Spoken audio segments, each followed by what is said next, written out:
Fitzgerald Kennedy, do solemnly swear. I, John Fitzgerald Kennedy, do solemnly swear. That you will faithfully execute the office of President of the United States. That I will faithfully execute the office of President of the United States. And will, to the best of your ability. And will, to the best of my ability. Preserve, protect, and defend the Constitution of the United States. Preserve, protect, and defend the Constitution of the United States. So help you God. So help me God.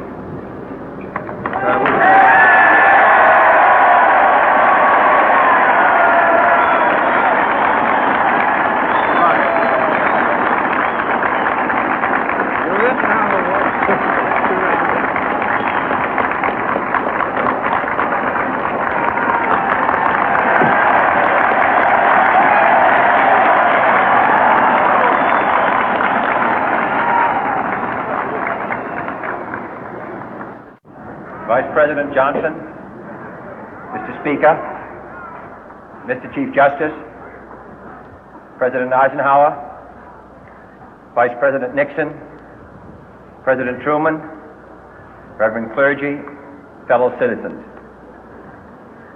We observe today not a victory of party, but a celebration of freedom, symbolizing an end as well as a beginning, signifying renewal as well as change. For I have sworn before you and Almighty God the same solemn oath our forebears prescribed nearly a century and 3/4 ago. The world is very different now, for man holds in his mortal hands the power to abolish all forms of human poverty and all forms of human life. And yet the same revolutionary beliefs for which our forebears fought are still at issue around the globe. The belief that the rights of man come not from the generosity of the state, but from the hand of God.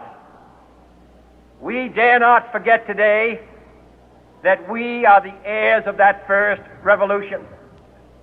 Let the word go forth from this time and place to friend and foe alike that the torch has been passed to a new generation of Americans born in this century, tempered by war, disciplined by a hard and bitter peace, proud of our ancient heritage, and unwilling to witness or permit the slow undoing of those human rights to which this nation has always been committed and to which we are committed today at home and around the world.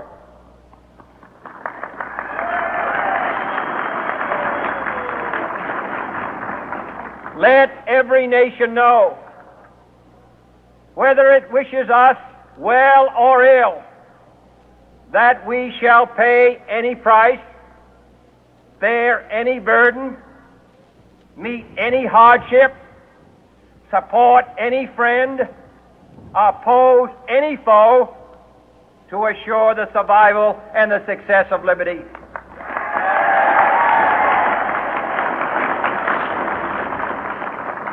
This much we pledge and more. To those old allies whose cultural and spiritual origins we share, we pledge the loyalty of faithful friends. United, there is little we cannot do in a host of cooperative ventures. Divided, there is little we can do, for we dare not meet a powerful challenge at odds and split asunder. To those new states whom we welcome to the ranks of the free, we pledge our word that one form of colonial control shall not have passed away merely to be replaced by a far more iron tyranny. We shall not always expect to find them supporting our view, but we shall always hope to find them strongly supporting their own freedom, and to remember that in the past, those who foolishly sought power by riding the back of the tiger ended up inside.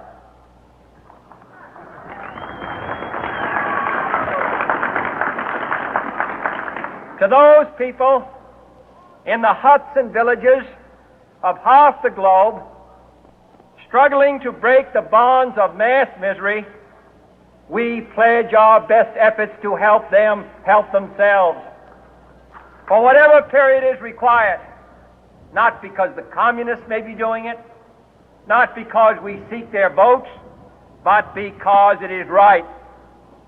If a free society cannot help the many who are poor, it cannot save the few who are rich.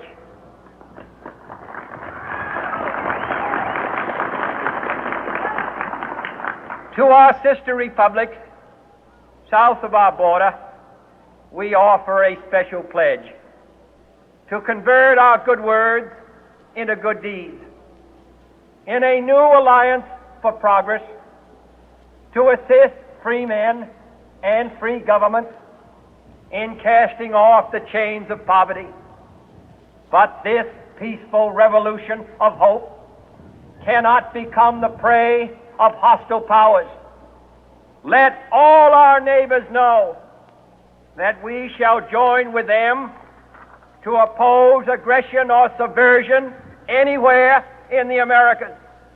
And let every other power know that this hemisphere intends to remain the master of its own house.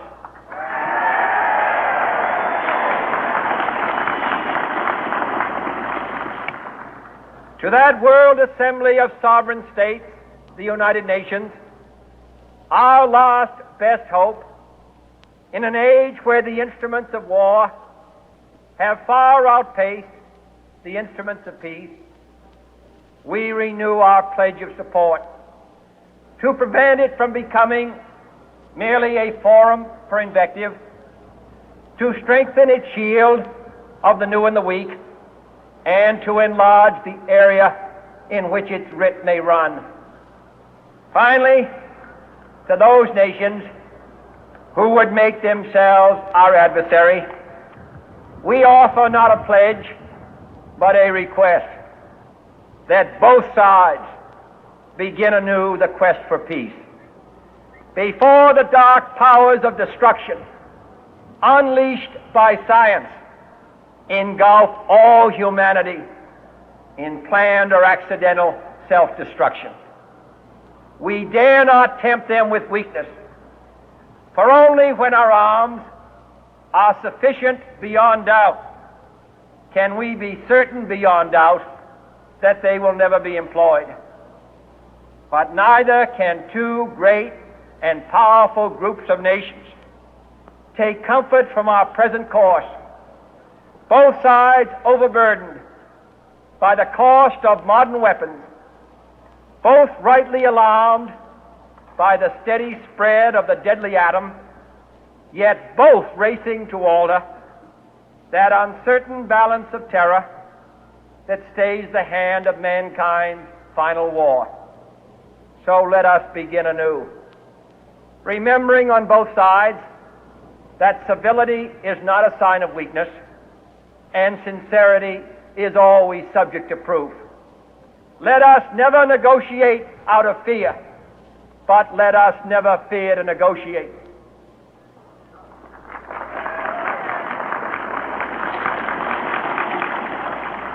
Let both sides explore what problems unite us, instead of belaboring those problems which divide us.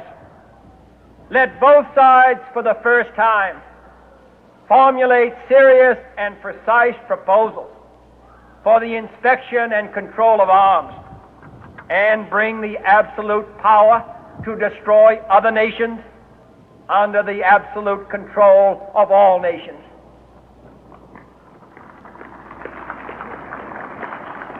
Let both sides seek to invoke the wonders of science instead of its terrors. Together let us explore the stars, conquer the deserts, eradicate disease, tap the ocean depth, and encourage the arts and commerce. Let both sides unite to heed in all corners of the earth the command of Isaiah to undo the heavy burden and let the oppressed go free. And if a beachhead of cooperation may push back the jungle of suspicion, let both sides join in creating a new endeavor, not a new balance of power, but a new world of law, where the strong are just, and the weak secure, and the peace preserved. All this will not be finished in the first 100 days, nor will it be finished in the first 1,000 days, nor in the life of this administration, nor even perhaps in our lifetime on this planet. But let us begin.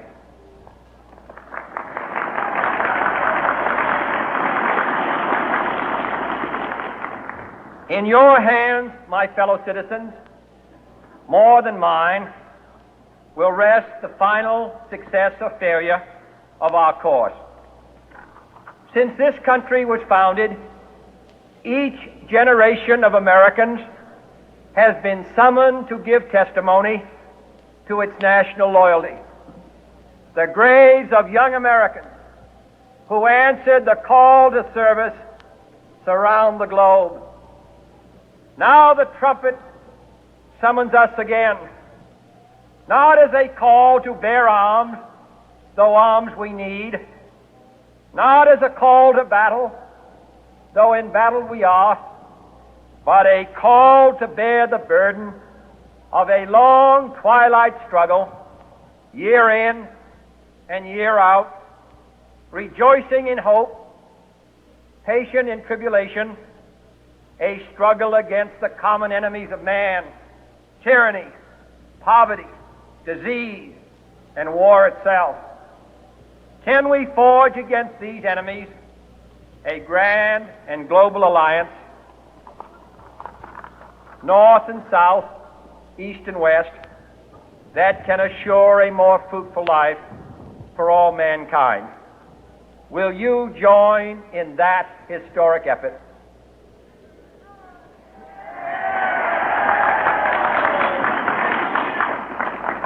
In the long history of the world, only a few generations have been granted the role of defending freedom in its hour of maximum danger.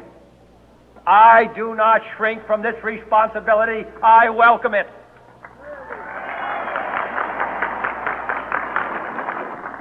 I do not believe that any of us would exchange places with any other people or any other generation. The energy, the faith, the devotion which we bring to this endeavor will light our country and all who serve it. And the glow from that fire can truly light the world. And so, my fellow Americans, ask not what your country can do for you. Ask what you can do for your country.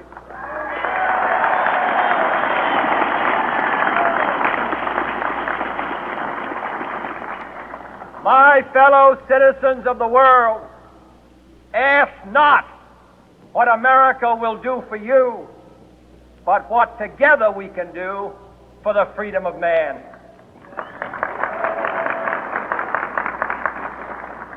Finally, whether you are citizens of America or citizens of the world, ask of us here the same high standards of strength and sacrifice which we ask of you. With a good conscience, our only sure reward, with history the final judge of our deeds, let us go forth to lead the land we love, asking His blessing and His help, but knowing that here on earth God's work must truly be our own.